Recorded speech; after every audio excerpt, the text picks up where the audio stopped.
back at Staples Center, Los Angeles, California. Aerial coverage provided by Goodyear New Fuel Max tires, helping you get there on less gas. Calculate your savings at GoodyearTires.com. Now, moments ago, here's Suns head coach Alvin Gentry talking to his team.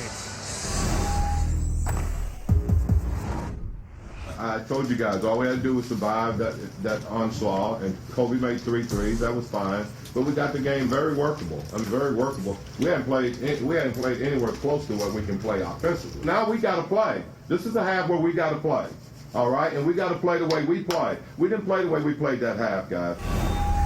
As we head to the second half, the Lakers have a 53-45 lead over the Suns. Lakers have led by as many as 17 points. Marv Albert, Doug Collins, Craig Sager, both clubs getting ready for the second half. Lakers got off to a slow start, turned things around, sparked by Derek Fisher and Kobe Bryant taking control. 15 points in that first half. Well, you know, it's the two champions, guys with 4 championships. Marv Fish recognized they were really struggling early.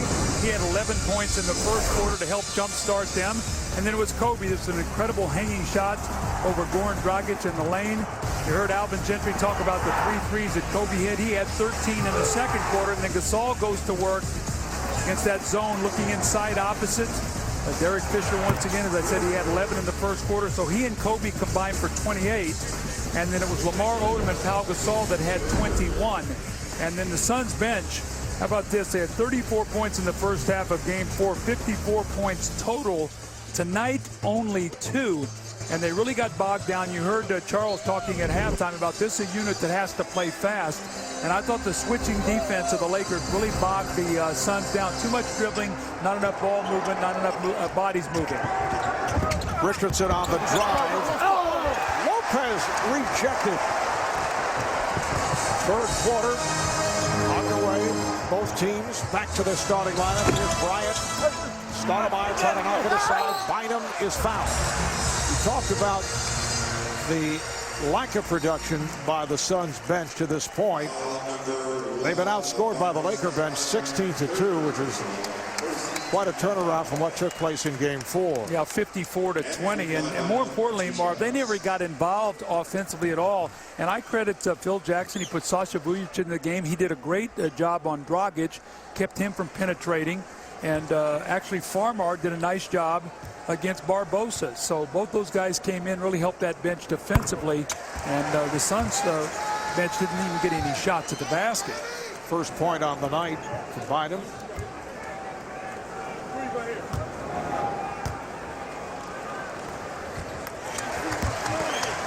Andrew Bynum played 15 minutes in the first half.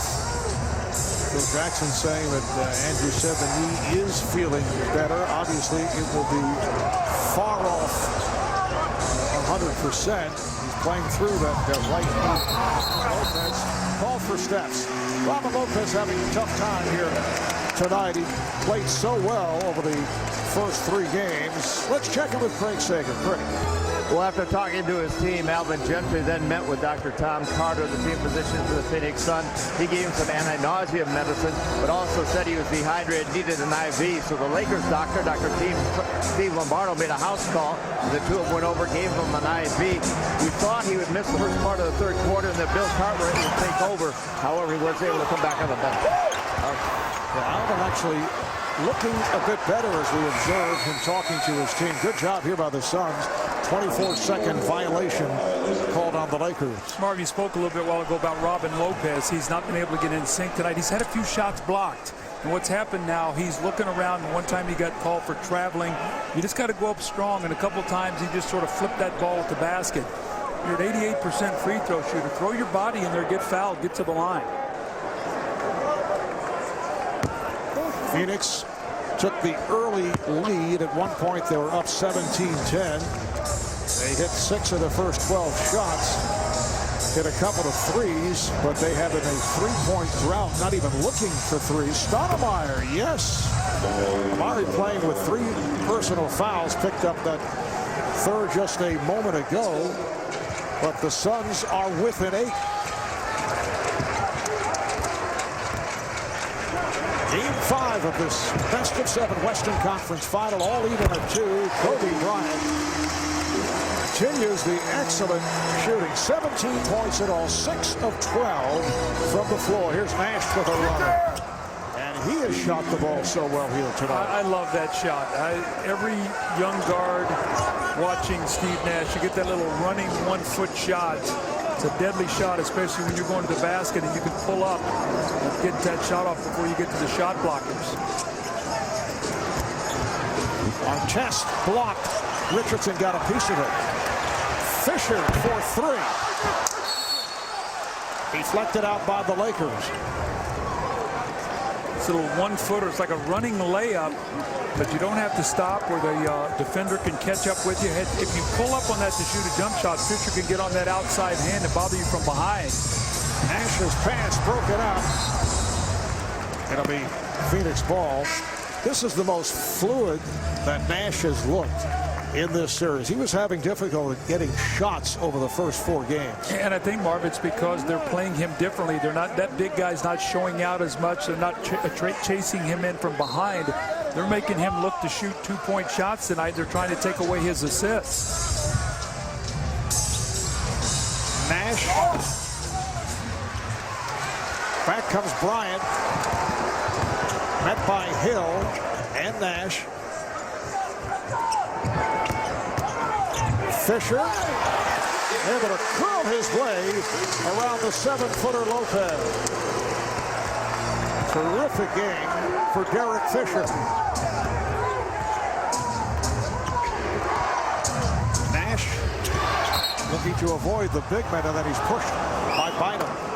And you mentioned that the Lakers are content with seeing Nash at the offensive end go 7 of 14, but they have kept those assists down. Only 5 assists to this point for Steve Nash. Yeah, the other night he had 17 points in the game, but he had his hands at 53 points with all the assists that led to 3-point shooting. And tonight the Lakers have taken all that away and making him score.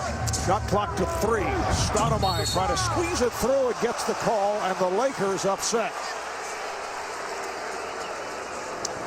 Mari Stoudemire fouled in the act. Fouled by Bynum. That's 4 on Bynum. And Stoudemire back to the line. He is 3 of 5 at the line. He has struggled at the free throw line. He has now missed 17 free throws in this series. Here's a programming reminder from executive producer Ice Cube. Comes a new sitcom about one family's journey to get there. Are We There Yet? Premieres Wednesday at 9, 8 Central, only on TBS. When you look at the score, Marv, if he knocks his free throw down, it's an 8-point game. And when you're playing, that's 3 possessions. We saw the other night, I think, in 80 seconds, 3 threes that gave the Suns a quick 9 points that broke that game open. So the Suns are like they have that boxer's chance all the time. They get those threes going. Artest with no hesitation from downtown. Kept alive by the Lakers. Artest again. And that's waved off. A foul call underneath. Away from the ball. That's his second. And the second team foul committed by the Suns. You know, Alvin Gentry told us before the game as well that they were going to play a little 1-3-1 zone tonight just to give a little different look, put Grant Hill on the baseline. So that's what you're seeing now. A little bit of a 1-3-1 and let Grant chase foul, corner to corner. Gasol is turned back. Last touch by the Suns. Phoenix very active. 2 block shots apiece for Hill and Stoudemire. Bryant met by Richardson. Fires for 3. Hill with the save. Nice play by Grant Hill.